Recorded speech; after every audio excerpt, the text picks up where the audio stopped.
Passionnés créateurs, bonjour à vous. On se retrouve aujourd'hui pour une nouvelle vidéo qui va tout simplement vous raconter mes mésaventures sur mon cadeau des 10 000 abonnés de la part de mes parents. Je tiens tout d'abord, avant d'en parler, à vous faire une petite parenthèse. Je ne compte absolument pas arrêter les vidéos Scan and Cut. Le mardi, ça sera toujours réservé à la Scan and Cut ou au programme ou quelque chose qui est en rapport, quoi.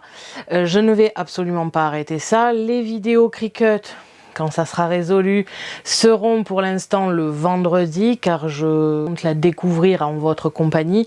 Donc je pense arrêter certaines fois le vendredi de faire du fait même pour la Cricut Maker, mais en aucun cas je ne toucherai au mardi. Le mardi c'est Scan and Cut et ça le restera tant que je le peux, hein, évidemment. Donc c'est vraiment pas pour vous dire que je vais arrêter les vidéos Scan and Cut, j'aime beaucoup trop faire ça, et toujours dans le côté confortable. Je la connais depuis 5-6 ans environ, je la connais par cœur, je connais le programme par cœur, je me sens à l'aise, j'adore cette machine, je l'ai rêvée pendant très longtemps, donc je pense que ça restera toujours ma préférée, et c'est pour cela que dans tous les cas, le mardi ça sera Scan and Cut. Alors je dis le mardi, mais je ne sais pas de quoi est fait le futur, mais voilà, il y aura toujours en principe un jour Scan and Cut, tant qu'elle fonctionne, tant que j'en ai une, tout simplement parce que j'adore cette machine, je l'adore vraiment, et je sais que vous êtes nombreux et nombreuses à me suivre pour les tutos que je fais dessus, donc en aucun cas je compte supprimer la Scan and Cut de cette chaîne, au contraire, je vais continuer à le faire. Par contre, pour ceux qui me suivent depuis plus ou moins longtemps, vous savez sûrement que je suis très curieuse, j'adore découvrir. Et depuis que j'ai la Scan and Cut, j'adore le monde des machines de découpe et je me renseigne énormément dessus. Alors j'avais très envie de tester les concurrentes pour voir ce que ça valait. Pour l'instant, enfin du moins quand j'aurai la nouvelle machine, je pourrai faire des vidéos découvertes le vendredi, arrêter un petit peu de fait même en faveur de la Cricut. Et peut-être, après ça sera à vous de me le dire, je le répéterai aussi dans la présentation officielle, si vous avez un jour de prédilection où je pourrais tester, enfin faire des tutoriels sur la Cricut, n'hésitez pas à me le dire. N'hésitez pas à me dire si cette aventure vous intéresse, si des tutos vous intéressent, bref là-dessus n'hésitez pas à me le dire dans l'espace commentaire. Cette parenthèse est maintenant terminée, on va pouvoir en revenir à l'histoire de cette machine. Parce que oui, aujourd'hui je vous gâche un petit peu la surprise, mais je vous en dirai un peu plus tard sur pourquoi je fais cette vidéo aujourd'hui. Mais voilà, j'ai eu de la part de mes parents un très joli cadeau, la Cricut Maker 3. Ça fait un petit moment que j'y réfléchis et ça fait un petit moment que je suis très curieuse de tester cette machine. Au même titre que la Silhouette d'ailleurs, j'ai très envie de découvrir les concurrentes, de voir ce que ça vaut, de faire mes propres comparaisons dessus, parce que j'aimerais voir vraiment ce que ça vaut par rapport à la Scan and Cut. J'aimerais voir ce qu'elle vaut elle, si elle vaut le coup, si au niveau de la découpe elle est aussi magique que ce que l'on dit. Donc voilà, j'ai vraiment très envie de les tester et de voir ce que ça donne au niveau de la concurrence. Donc j'étais très heureuse de pouvoir la commander. C'est le cadeau que mes parents m'ont offert pour les 10 000 abonnés. Je les remercie d'ailleurs parce que c'est un très joli cadeau. On l'a commandé et je l'ai reçu par chance le jeudi après-midi, en début d'après-midi, c'est-à-dire le jour où j'étais censée filmer cette présentation, et j'étais très heureuse parce que j'avais un petit doute sur le fait que ça arriverait le vendredi et donc que je reporte cette vidéo-là. Donc j'étais très heureuse, vers 14 h, un joli colis est arrivé à ma porte et j'ai pu découvrir un petit peu ce qu'il y avait à l'intérieur. J'avais envie de vous faire une surprise, donc j'ai réalisé une vidéo d'unboxing et de présentation en même temps, ainsi qu'un test, la configuration de la machine finalement. Pour pouvoir ne pas vous gâcher la surprise, là pour le coup c'est un petit peu gâché, mais je voulais absolument que cette partie là, avec les problèmes, avec le fait que ça m'a rendu un petit peu triste quand même d'avoir une machine à ce prix là sur mon bureau qui ne fonctionne absolument pas, donc je ne voulais pas gâcher le fait d'être joyeuse le jour de la présentation officielle. C'est pour cela que j'ai décidé de vraiment séparer ces deux jours pour avoir le côté un petit peu triste et énervement ici, et un côté très joyeux pour la présentation officielle. Donc le jeudi, je commence à filmer, je commence à déballer la machine, je la trouve très belle, elle a une très jolie couleur, vraiment en accord avec la Brother pour le coup. Je récupère ce joli papier dont je me suis jamais servi avant celle-ci, la jolie enveloppe, des petits cadeaux, mais là encore je vous en parlerai plus en détail durant la vidéo officielle. nickel. Bref, je déballe tout ça avec vous, je la découvre un petit peu en votre compagnie et on en arrive au moment où je dois tester la machine et faire la configuration basique, c'est-à-dire la mettre à jour et faire la première découpe à la Cricut. Premier problème qui arrive, que ce soit en Bluetooth ou en USB, je n'arrive pas à la connecter à mon ordinateur. Ce qui est relativement étonnant étant donné que le Bluetooth fonctionne très bien avec mon téléphone et tous les appareils que j'ai essayé de connecter jusqu'à maintenant. Et au niveau des USB, c'est pareil, tout ce que j'ai connecté en USB sur mon ordinateur fonctionnait. Pourtant, le lien ne voulait pas se faire entre la Cricut et mon ordinateur. Donc ça a commencé légèrement à m'énerver, je ne savais pas trop quoi faire. J'étais très impatiente de la tester et surtout je me demandais ce que ça allait donner dans le futur. Parce que vu qu'elle n'est pas comme la Scan & Cut et qu'elle ne fonctionne pas toute seule, j'ai aucun moyen, en dehors de la brancher sur l'ordinateur, de l'utiliser. À part le téléphone, comme on va y venir très rapidement. C'est vrai que ça, c'est quelque chose qui me perturbait le plus. La Scan & Cut, si jamais le lien entre les deux en Wi-Fi ne fonctionne pas, j'ai toujours la clé USB que je mets là.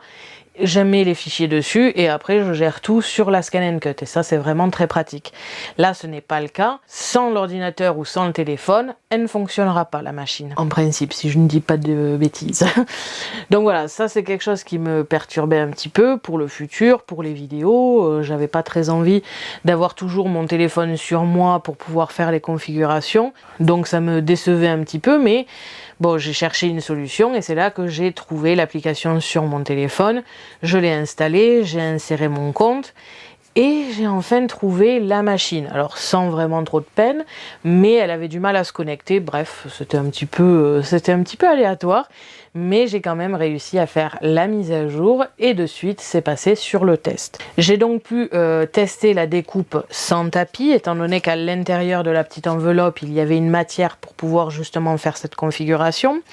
J'ai choisi mes motifs ici et j'ai réalisé la découpe sans tapis, je le précise, car l'avantage de la Cricut Maker 3, elle peut être utilisée sans tapis et ça c'est vraiment un bon point et j'étais plutôt contente de tester aussi cette fonctionnalité, même si pour l'instant j'ai pas 3 tonnes de matériaux, smart matériaux, mais dans l'idée je me suis dit que ça pouvait être sympa de tester. Tout se passe correctement, la découpe est très jolie. Je vous le montre rapidement, même si on le refera durant la vidéo officielle. On a ici une découpe très fine qui s'est fait sans problème. La découpe est très rapide, beaucoup plus rapide d'ailleurs que la Scan & Cut. C'est ce qui m'a un peu choqué au début. J'avais un peu peur pour les cercles les plus petits et les petites étoiles, mais vraiment aucun souci. Tout fonctionne correctement. Je me détends un petit peu, tous les problèmes que j'ai eu de connexion, je les oublie et je suis très heureuse. Je termine donc la vidéo de présentation en vous disant que je vais faire mes petits tests durant le week-end parce que oui, j'étais très heureuse de l'avoir eu le jeudi. Ça me laissait le vendredi, samedi et dimanche pour vraiment m'éclater dessus de façon privée et faire ce que je voulais pour faire tous mes tests et mes premiers tests avec elle. Je fais le montage de cette vidéo en question, je passe donc du temps dessus et finalement j'arrive à l'exporter et je me dis que je suis prête à le mettre sur YouTube. Mais je fais ça en fin de soirée quand je suis pas trop devant l'ordinateur. Ça me permet de le laisser tranquille pendant qu'il fait ça. Donc j'ai fini la vidéo. Et je me dis que ça y est, je peux enfin m'amuser avec la machine et la tester pour voir un petit peu comment ça fonctionne. Mais cette fois-ci, pas avec les smart matériaux, mais avec mes papiers d'action pour voir ce que ça donne. Donc, j'avais envie d'inaugurer mon tapis, enfin mes tapis que j'ai achetés en même temps pour voir comment ça fonctionne. Je vais donc sur le Cricut Design Space. Je trouve un motif qui me plaît bien dans le catalogue gratuit pour tester un petit peu leur motif. Un motif qui était quand même assez fin, assez des morceaux un peu petits mais d'autres non, pour tester un petit peu la machine et voir ce qu'elle était capable de faire sur du papier. Je trouve tout ça. Je configure tout, le papier et compagnie. C'est ce qui me faisait d'ailleurs le plus peur Et c'est pour ça que je voulais tester la machine avec un tapis et avec les papiers action, parce que j'ai l'habitude de la Scan & Cut. La CM600, c'était un réglage manuel en totalité, je comprenais ce que je faisais et je savais ce que je faisais, donc j'ai très facilement pris le coup de la régler. Quand on est arrivé à la SDX, les réglages sont automatiques. En règle générale, je n'utilise que le réglage automatique, tout a toujours fonctionné dessus. Je me suis servi des réglages manuels et ça s'est très bien passé aussi, donc j'ai l'habitude. La Cricut, pour être honnête, c'est vraiment pas du tout les mêmes réglages. Pour le coup, j'ai aucun réglage sur la lame et je comprends pas encore trop la pression et compagnie, comment ça fonctionne.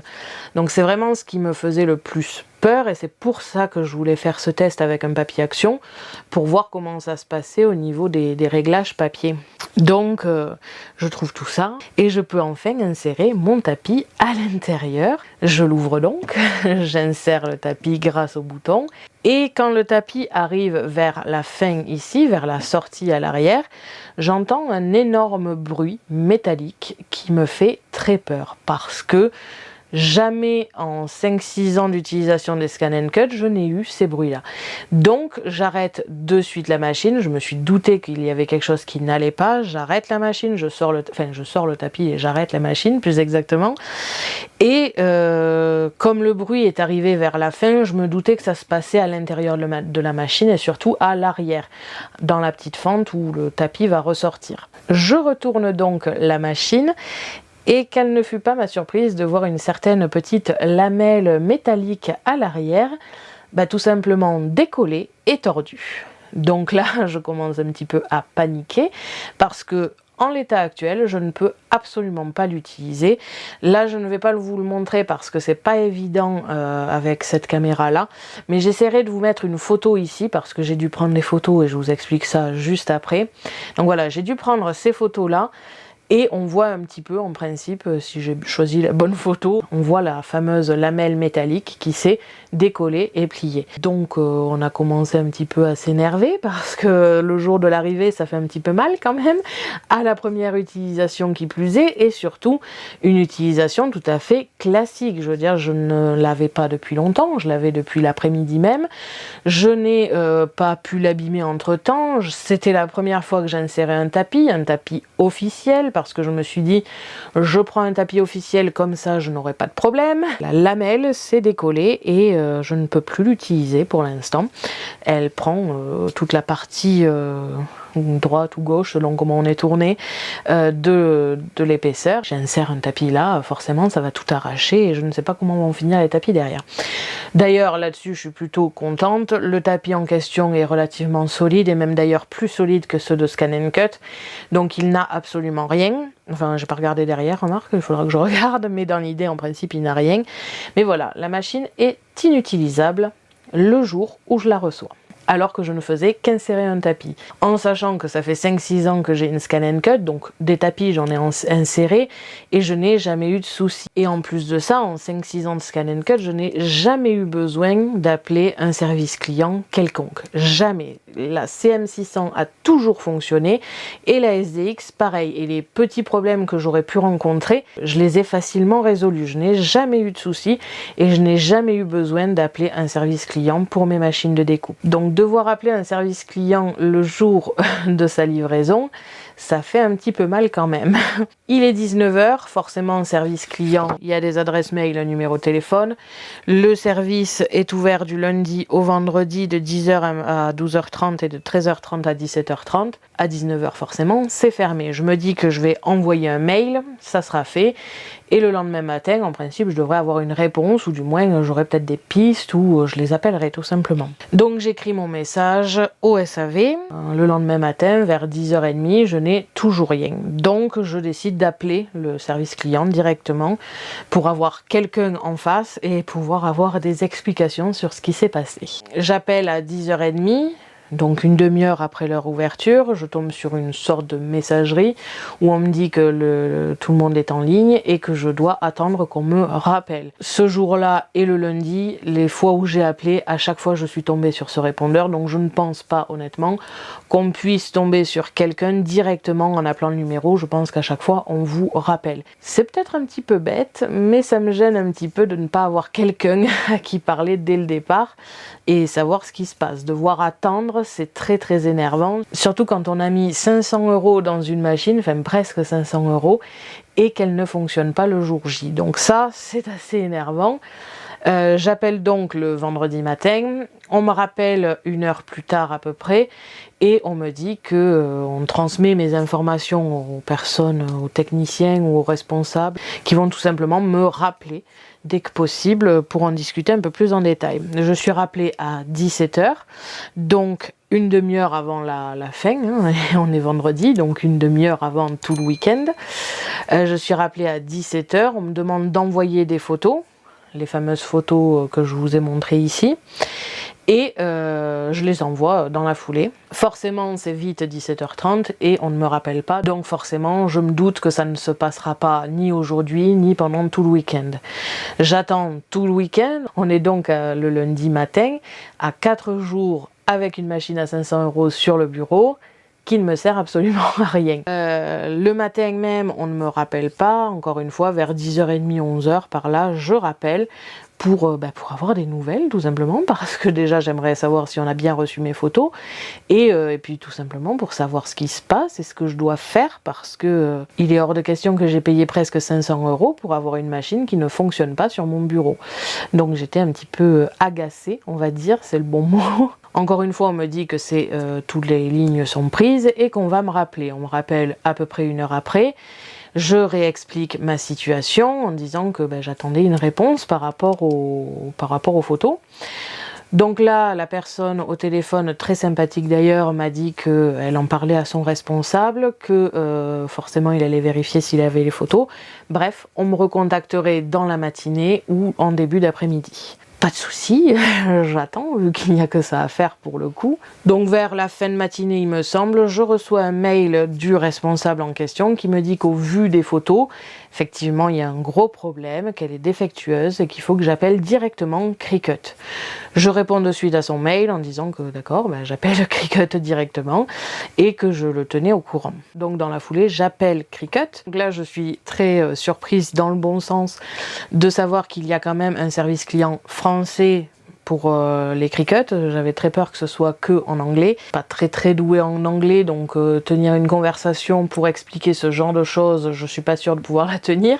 Donc j'étais plutôt contente d'avoir quelqu'un quand même qui parle français en face. J'explique de nouveau ma situation. Encore une fois, on me demande d'envoyer des photos. Cette fois-ci, on va m'envoyer un numéro de billet par mail. Ce numéro, je dois l'écrire à la main, le coller juste à côté de la fente en prenant la photo et à coller aussi en dessous avec le numéro de série. Ce que je fais à l'instant même où je reçois le mail, je réalise les photos et je les envoie. À peu près une heure après, on me rappelle, c'était Créative Découpe, enfin le SAV de Créative Découpe, donc le fameux responsable qui m'avait écrit par mail, qui m'a répété de devoir appeler Cricut. Donc j'en ai profité pour lui dire que je venais de le faire, que je devais envoyer des photos par rapport à la fente et au numéro de série, et bref, on a discuté de façon très sympathique. Donc voilà, tant que je le tenais, j'en ai quand même profité pour lui demander si c'était quelque chose d'assez récurrent, parce que c'est vrai que c'est pas très rassurant que dès la réception, à l'insertion d'un tapis, un truc vraiment basique et que je suis censée faire tous les jours avec elle, ça se passe comme ça. Donc c'est vrai que j'ai une certaine appréhension pour la prochaine. Vraiment, j'ai une très grosse appréhension, donc j'en profite tant que je l'ai au téléphone pour lui demander. Il s'avère que non, vraiment, j'ai pas de bol, parce que c'est très rare, je crois pas qu'il ait déjà vu ça d'ailleurs, et ça ne se passe pas comme ça. Autant il y a peut-être des problèmes sur les roulettes, autant à l'arrière comme ça n'est jamais arrivé il me semble, donc j'étais plutôt à la fois rassurée et pas rassurée, parce que bon, malgré tout ça s'est passé, donc c'est assez perturbant, mais bon, rassurée dans l'idée où en principe la prochaine ne devrait pas me faire ça. Même si c'est un petit peu bête, il y a de fortes chances que je passe un mois à vérifier non-stop si tout est collé derrière et à faire très attention quand j'assère mon tapis. Je pense que ça va mettre du temps avant que j'ai confiance en elle, pour être honnête, mais voilà, dans l'idée j'étais quand même un petit peu rassurée. Bon, on a discuté, il m'a demandé, vu que j'avais une scan and cut, il m'a demandé comment je ressentais un petit peu le passage de l'une à l'autre. Bon, honnêtement, j'ai pas pu vraiment trop lui répondre, hein, étant donné que la seule chose que j'ai fait avec la Cricut, c'est ça, la découpe de base. Alors, j'avoue que j'étais surprise et agréablement surprise par son fonctionnement, mais au-delà de ça, la première insertion de tapis, elle s'est cassée, donc c'est vrai que j'ai un peu du mal à avoir un avis fermé là-dessus.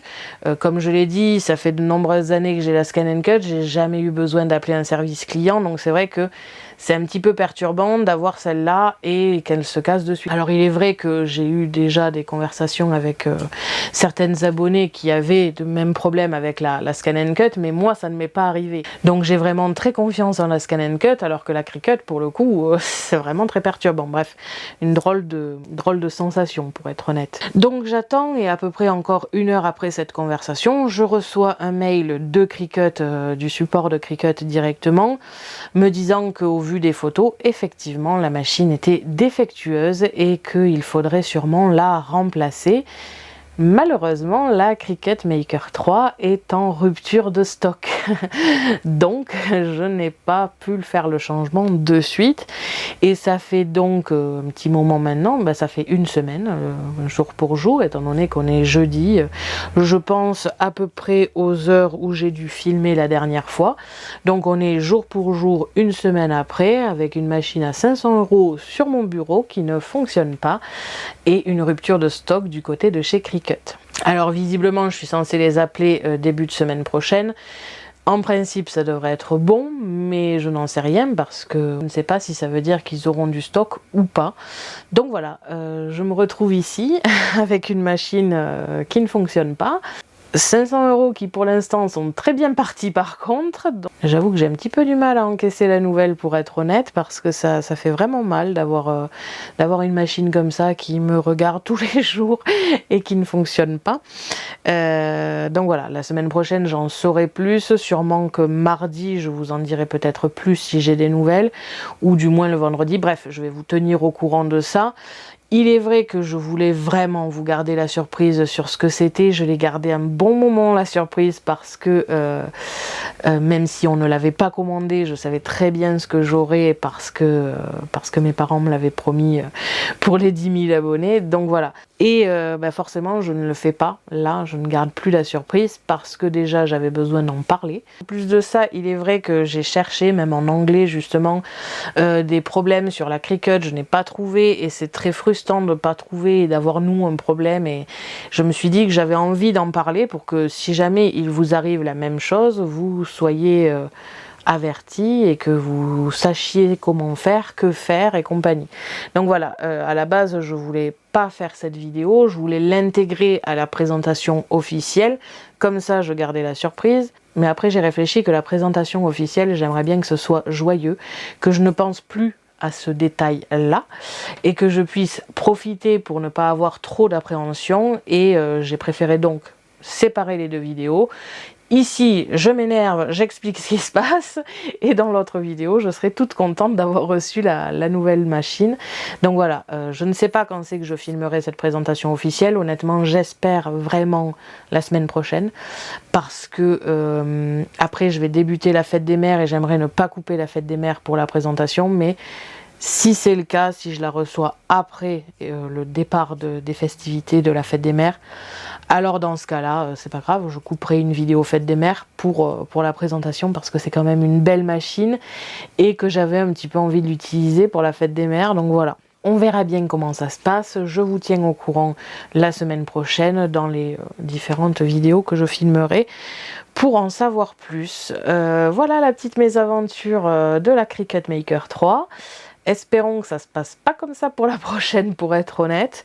Et ben voilà, après elle est vraiment magnifique, mais elle ne sert absolument à rien pour l'instant, quoi. En principe, le responsable de Créative Découpe m'a dit que c'était rapide, il renvoyait des machines assez rapidement. Bon, il se trouve que là, vraiment pas de bol et c'est en rupture de stock, mais voilà, je ne sais pas comment ça se passe. En principe je devrais, je sais pas si je vais garder celle-là ou non, je ne sais pas du tout, là aussi je vous tiendrai au courant, là je vous en parlerai pendant la présentation officielle. Ça agace, c'est très frustrant de la voir ici et de ne pas du tout pouvoir m'amuser avec, et puis surtout je ne peux rien faire, je veux dire la machine ne fonctionne pas, je ne peux rien tester avec elle, j'essaye de me calmer, mais voilà, dans l'idée c'est quand même assez énervant d'avoir payé un tel prix pour n'avoir rien au bout d'une semaine et plus. J'ai reçu un code de la part de Cricut pour 10 € de réduction, mais je ne compte pas acheter chez eux tant que je n'ai pas la Cricut Maker 3, et tant que je n'aurai pas vérifié que tout fonctionne correctement, il est hors de question que j'achète chez eux.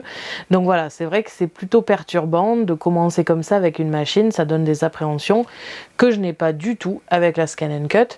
Donc voilà, on verra bien comment ça se passe. Mais je voulais absolument vous raconter ce qui se passait, déjà parce que malgré tout ça a duré plus longtemps que ce que je pensais que j'aurais sûrement une nouvelle machine assez rapidement, ce n'est pas le cas. Je pensais pouvoir vous la présenter comme il faut assez rapidement, ce n'est pas le cas, donc on verra bien. Je vous tiens au courant, cette vidéo est maintenant terminée.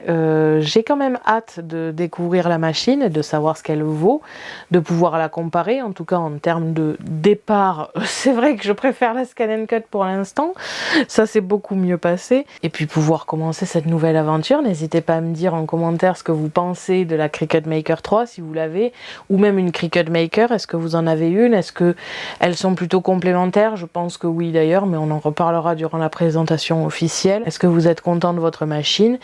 Et est-ce que cette nouvelle aventure avec moi vous plaît? Est-ce que vous souhaitez des tutoriels sur la Cricut? Bon, pas pour l'instant, mais dès que ça sera possible et dès que j'aurai appris dessus. Donc voilà, n'hésitez pas à me dire tout ça en commentaire. N'hésitez pas non plus à me dire si vous avez un jour que vous préférez pour les vidéos Cricut, même si pour l'instant, enfin du moins quand j'aurai la nouvelle machine, ça sera le vendredi pour les découvertes. Après pour les tutoriels plus précis, est-ce que vous préféreriez que je coupe un vendredi fait même pour ça, ou est-ce que vous souhaitez un autre jour de publication pour les vidéos tutoriels Cricut, comme j'ai un peu fait avec la Scan & Cut? Donc voilà, n'hésitez pas à me dire tout ça en commentaire, et puis je vous tiens au courant pour cette mésaventure. Espérons qu'en début de semaine prochaine ce soit réglé, au moins pour la certitude d'en avoir une nouvelle. Bref, voilà, cette vidéo est maintenant terminée et j'espère qu'elle vous aura plu. Merci à tous d'avoir écouté mes mésaventures. N'hésitez pas à me poser des questions ainsi qu'à me dire en commentaire ce que vous avez pensé de cette vidéo. Je vous invite à me suivre sur mon blog ainsi que mes réseaux sociaux que vous pouvez retrouver dans la description de la vidéo. À la prochaine pour de nouvelles créations.